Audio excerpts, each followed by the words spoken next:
Assalamu alaikum. This is Brother Hameed with the Muslim Empowerment Institute. And today we're going to finally discuss this character that I talk about quite often named Toby Muhammad.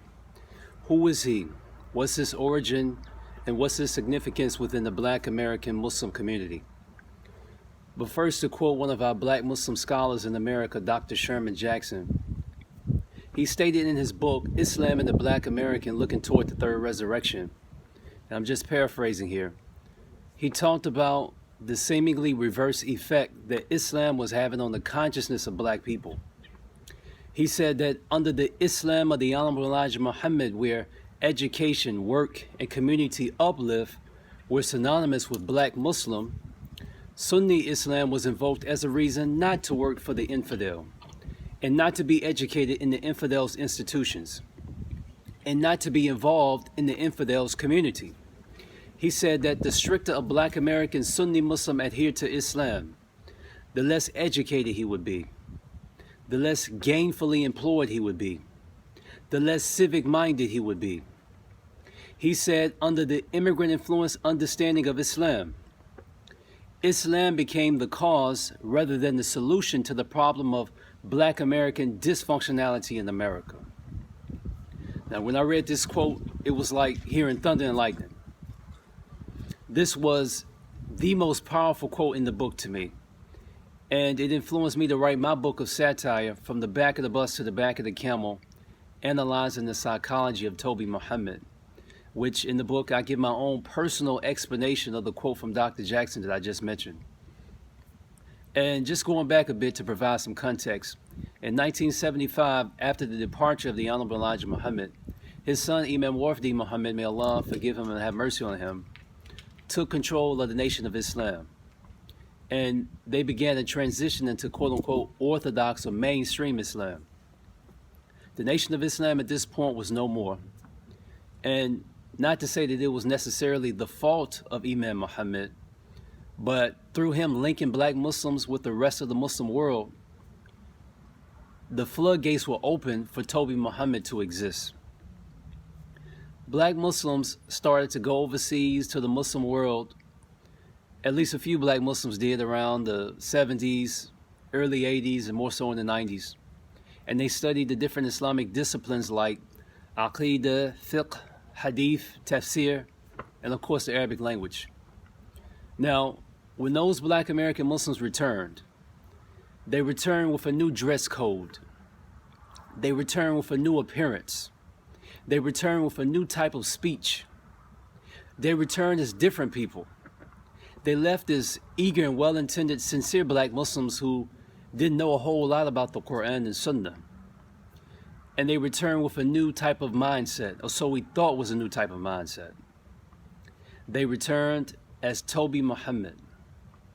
In reality, the mindset that Elijah Muhammad worked to eradicate, and we call it that slave mentality or post-traumatic slavery disorder, it reemerged but under a new theology. It wasn't Christianity this time. These brothers came back teaching other black Muslims that music was haram, that it's haram to imitate the kuffar in your clothing. It's haram to participate in the political process because America was seen as a Kafir country.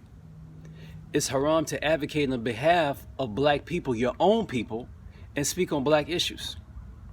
But it's okay to advocate for Muslims from overseas and advocate for Palestine, Syria, and all the rest of them. Listen to this. Many of the things that black Muslims were taught to be haram were key indicators of black American culture. So what effect do you think that had on us? Subconsciously, the effect was, it's haram to be me. It's haram to be myself. Blackness was religiously deprecated. And this statement from Qadi Iyad's book Ash-Shifa, where he says, whoever said the prophet is black should be killed, which was adopted by the Muslim world, by the way, it didn't make it any better. It wasn't a situation where we're going to use Islam to purify black culture and just leave the good and discard the bad. No. They superseded black culture with the foreign culture under the guise of following the Sunnah, under the guise of being an authentic Muslim. So anything that was too black culturally was considered Jahiliyyah by Toby Muhammad. Cultural apostasy became an unwritten pillar of Islam for Black American Muslims that received their Islamic education, and I call it training, from the foreign-born Muslims. I call it training because, just like a good slave, he does whatever his master tells him to do without questioning. When you're educated, you receive instruction in the process and training you to think for yourself. So Black Muslims looked down on other Black Muslim religious authority figures, and they looked up to the foreign-born Muslims. They looked down on Imam Warfdeen Muhammad. They thought he didn't know what he was talking about. They thought that everything that he was talking about made Islam look too familiar, look too American. When the overseas masters said that America don't rule by Islam, therefore it's a Kafir country. So making Islam look American to an American was some type of heresy, some type of innovation. Instead of Toby Muhammad using his knowledge of the Arabic language and the Quran and Sunnah to actually assist Imam Muhammad, he used it to antagonize him. He used it to undermine him just so he can get the approval of his overseas slave master who was colonized by your former slave master. Now let me go into how I actually got the term Toby Muhammad.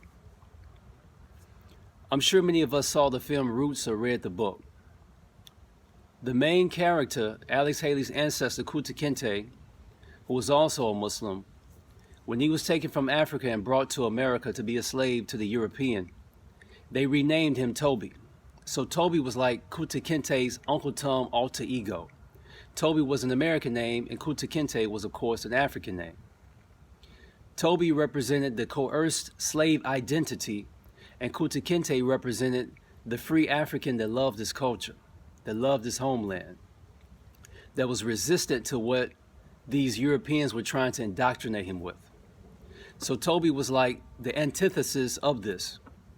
So that's why I named these Black Muslim brothers and sisters Toby Muhammad, because essentially the name Toby Muhammad is a paradox, it's an oxymoron, and that's exactly what Toby Muhammad is, a walking contradiction. He's someone whose mind is in 7th century Arabia while his body is sitting in the hood somewhere in one of these urban cities.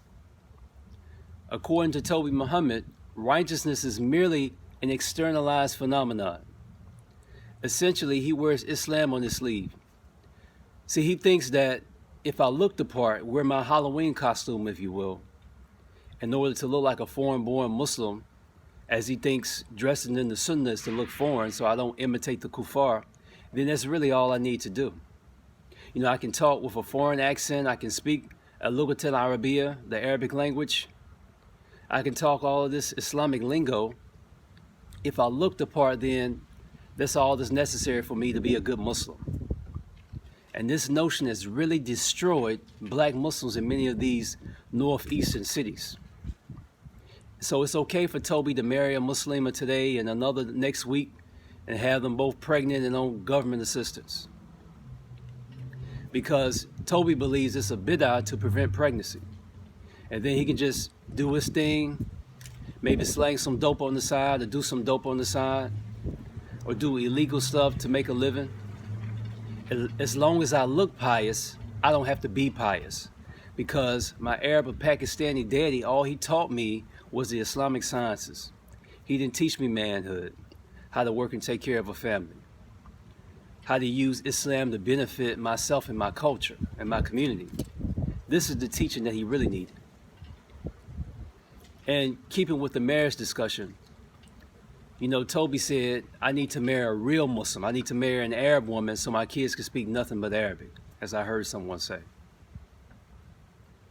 So he has a problem with marrying the women from his own culture, because someone from a third world country who will only marry you for a green card is better than the one Allah subhanahu wa ta'ala gave you, who's familiar with you and your culture.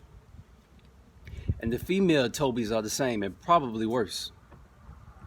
So for Black women out there that devalue Black men because they may have grown up without a father, and then, you know, you add all of the negative influences in popular culture, And so they come into Islam saying, I'm going to marry a real Muslim man from overseas who they think would treat them better. And I've seen a lot of these black Muslim women who are raising children by themselves and the fathers from overseas somewhere.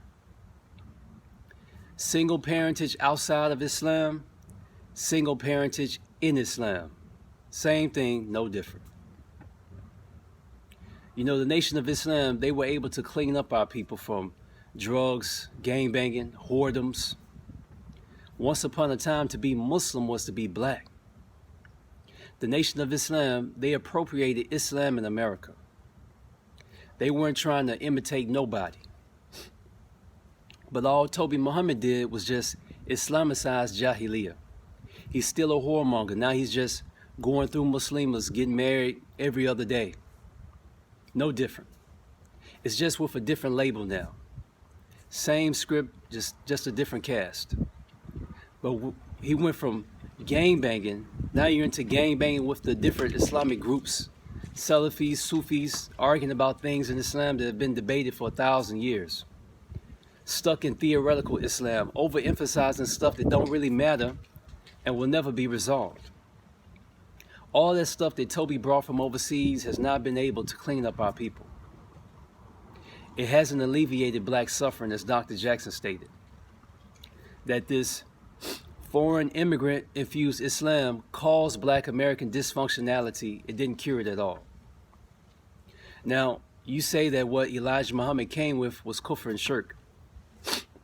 But he did more of what we consider to be kufr and shirk than what we've been able to accomplish with Iman and Tawheed. It's real talk. He turned black men from Negroes to men, when we turn black men from Negroes into Toby Muhammad. And Toby Muhammad is also against secular education, but he'll sit up all night reading Islamic books and watching Islamic videos. But when it comes to getting an education so he can better himself and take care of his family, he goes into this poverty consciousness stuff. He says, brother, we shouldn't focus on this world, we should only focus on the hereafter. So therefore we should just be broke and begging. And he thinks that's closer to piety than having money. That's nonsense. Really what it is, I see folks who have wealth, and just because I'm jealous of them, I'll antagonize their success just to make myself feel good. So heavenly bound and no earthly good. Always talking about getting to heaven like a slave on a plantation, when you can get the good of this world and the good of the hereafter in this life. And that's real piety. I remember a Muslim brother that I knew. His whole family were in the medical field. I think they were doctors. His parents and siblings. And this brother, this is going back 30 years ago. And these black people. And he just wanted to drive a cab. That's all he wanted to do. It allowed him to pray all of his prayers in the masjid. That's all he was worried about. And this is what I'm talking about. You see, a Muslim murdered his stepson in Philadelphia recently. You see folks who were born Muslim selling drugs and getting murdered by another Muslim. This is the reality of Toby Muhammad. So brothers and sisters, now you know who Toby Muhammad is. If you go to many of these northeastern cities, he and she are everywhere. And I know folks who are out there watching this video can identify what I'm talking about. On a personal note, when I came into Islam way back when, I literally thought that I was going to be shutting down crack houses. I literally thought that this was my duty as a Muslim to clean up my community. Real talk.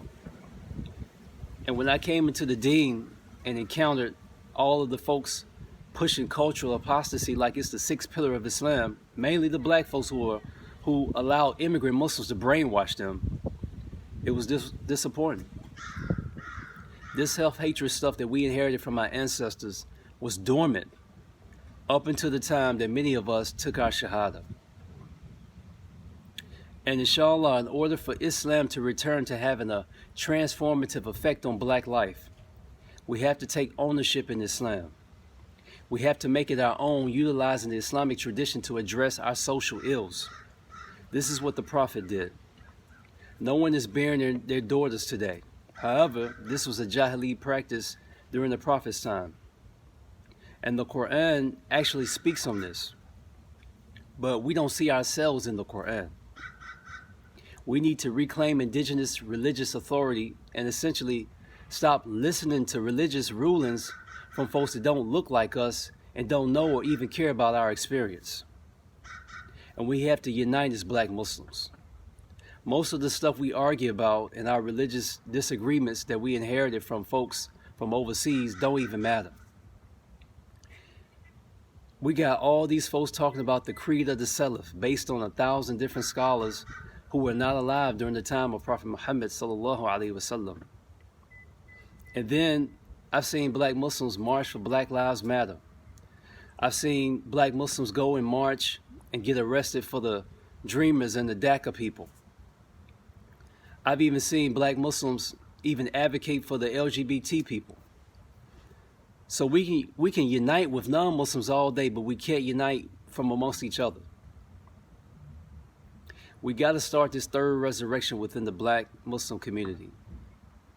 Of course, the first resurrection was when Elijah Muhammad used aspects of Islam and a social program to transform black life in America, to get our people out of the slave mentality, to do for self. The second resurrection was when his son Imam Muhammad transitioned the nation of Islam to the comprehensiveness of the Quran and Sunnah.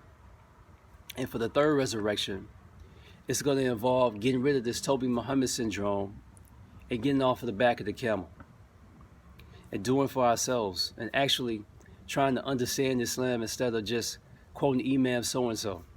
We need to make better decisions with our marriages and build healthy families and build physical communities and get a good education, Islamic and secular. Revisit and reinterpret some of this Islamic knowledge that we have in order to elevate us and not degrade us. We need to develop black Muslim scholarship that speaks to our own experience as black people in America. We need to make it to where our black Muslim scholars can work and advocate for our own people and not have to work and advocate for other communities just to make a living. Lastly, we need to be moral and upright and exemplify true God consciousness. And inshallah, if we're sincere, we'll have the help of Allah and we can revive the deen of Islam in our community. In closing, I just discussed probably about 5% of my book, From the Back of the Bus to the Back of the Camel, analyzing the psychology of Toby Muhammad. There's a whole lot more in the book. If you want to know how black Muslims got in this situation and how to get out of it, and how and why post-traumatic slavery disorder still haunts us today in Islam, and how learning Islam from our foreign-born co-religionists had a deep impact on our consciousness that has really stagnated us. You can check it out at MuslimEmpowermentInstitute.org, where we have other publications and articles. Please like, share, subscribe, and comment, and check out the other videos on this channel. Look out for the State of Islam in Black America tour with Imam Amin Nathari. He's going all over the country, holding town hall meetings, trying to get the black man out of last place. We have a full refutation of the so-called conscious community and their false claims about Islam produced. And we have a response to black atheism planned as well. Until next time, take care of yourselves. Assalamu alaikum wa rahmatullahi wa barakatuh.